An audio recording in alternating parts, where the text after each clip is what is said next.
वर्णिवेशरमणीय दर्शनम मंदहासरुचिराननाम्बुजं पूजितं सुरनरोत्तमैर्मुदा धर्मनंदनमहं विचिन्तये। असतो मा षड्गमय तमसो मा ज्योतिर्गमय मृत्युर्मा अमृतं गमय। ओम शांति शांति शांति। अस्मद्गुरु समारंभां नाथयामुनमध्यमां लक्ष्मी वल्लभ पर्यंतां वंदे गुरु परंपरा। આજની જ્ઞાન સભાની અંદર પધારનારા બધા જ ભગવદ ભક્તોને વેદાંતાચાર્ય, પુરાણ ઇતિહાસાચાર્ય અને ફિલોસોફી શાસ્ત્રી રાકેશભાઈના હેતપૂર્વક જય સ્વામિનારાયણ. ભક્તો, આજની આ જ્ઞાન સભાની અંદર આપણે બધા ભગવાન શંકરના ભાર્યા પાર્વતી દેવી જેના થકી પ્રગટ થયા હતા એ પર્વતરાજ હિમાલયના ધર્મપત્ની મેનાના પૂર્વજન્મ વિશે થોડી વાત શ્રવણ કરીશું.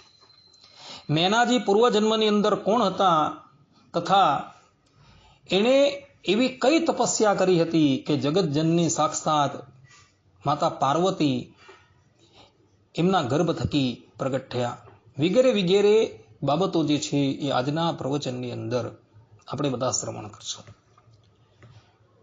તો મેનાજી જે છે એ પૂર્વજન્મની અંદર પિતૃઓની માનસ કન્યા હતા. એનું પ્રાગટ્ય જે છે એ પિતૃઓના સંકલ્પથી થયું હતું, અર્થાત કે કોઈ મૈથુની સૃષ્ટિથી એનું પ્રાગટ્ય થયું ન હતું. પૂર્વજન્મની અંદર પિતૃઓની 3 કન્યા હતી: મેના, ધન્યા અને કલાવતી. એ ત્રણેય જણા જે છે એ સ્વચ્છંદ ગતિવાળા હતા. મનમાં આવે તે લોકની અંદર એવો જઈ શકતા હતા. કોઈ પણ વ્યક્તિ એની ગતિને રોકી શકતું ન હતું. એક સમયની વાત છે,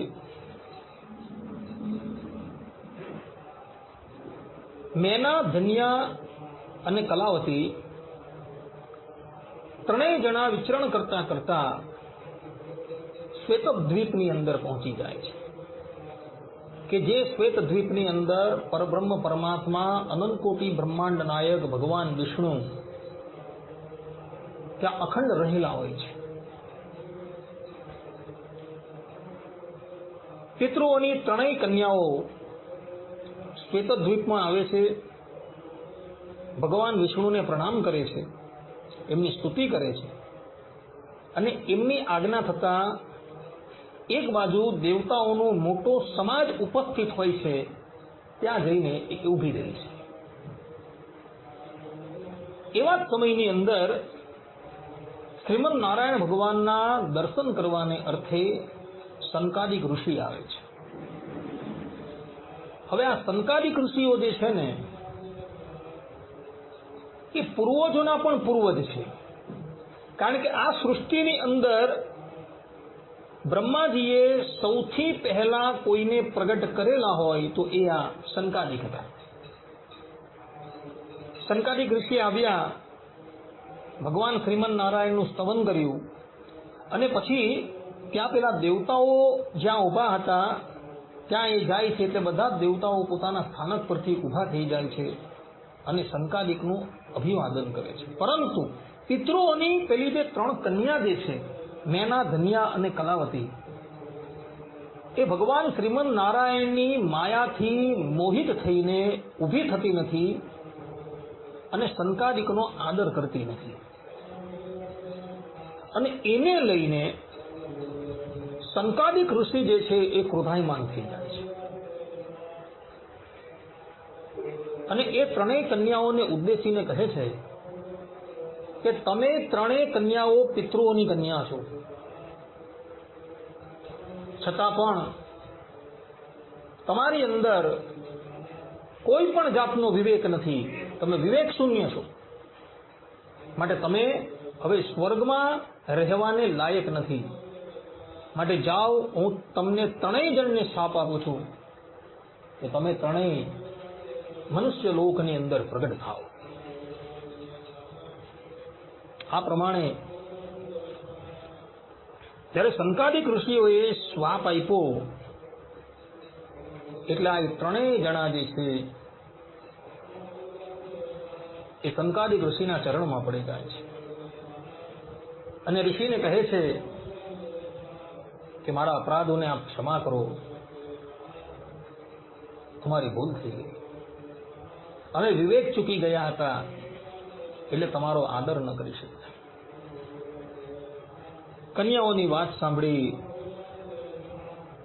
સંકાદિક ઋષિ દ્રવિત થઈ જાય છે અને ત્રણેય કન્યાને કહે છે,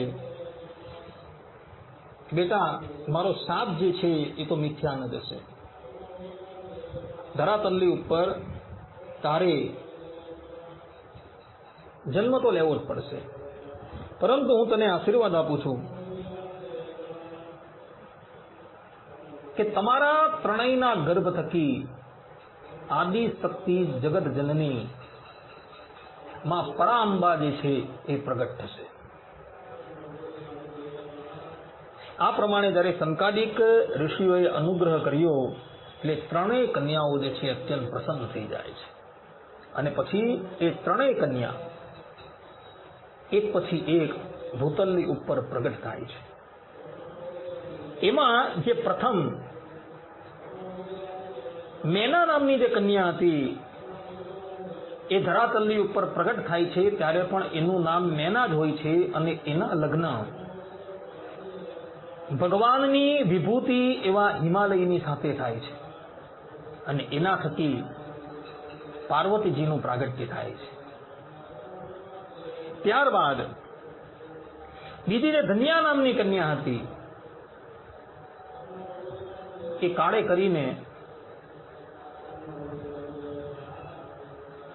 સર્પરાજના નેત્રના આંસુ ધરાતલ પર પડે છે ત્યારે એ આંસુમાંથી એ પ્રગટ થાય છે, જેનું નામ હતું સુનયના અને એના લગ્ન થાય છે રાજર્ષિ જનકની સાથે અને એના થકી જગતજનની માં સીતાનું પ્રાગટ્ય થાય છે. હવે રહી કલાવતી. આ કલાવતી જે છે એ કલાવતી ધરાતલની ઉપર કાન્યકુબ્જના રાજા ભલંદનને ત્યાં પ્રગટ થાય છે અને એ વખતે એનું નામ હોય છે કીર્તિ. ભલંદન જે છે એ આ કીર્તિના લગ્ન જે છે એ વ્રજની અંદર રહેતા વૃષભાનુની સાથે કરાવે છે. વૃષભાનુ જે છે એ બરસાના નગરના રાજા હતા અને એ રાજાની સાથે આ કીર્તિના પિતા જે છે એ કીર્તિના લગ્ન વૃષભાનુની સાથે કરાવે છે.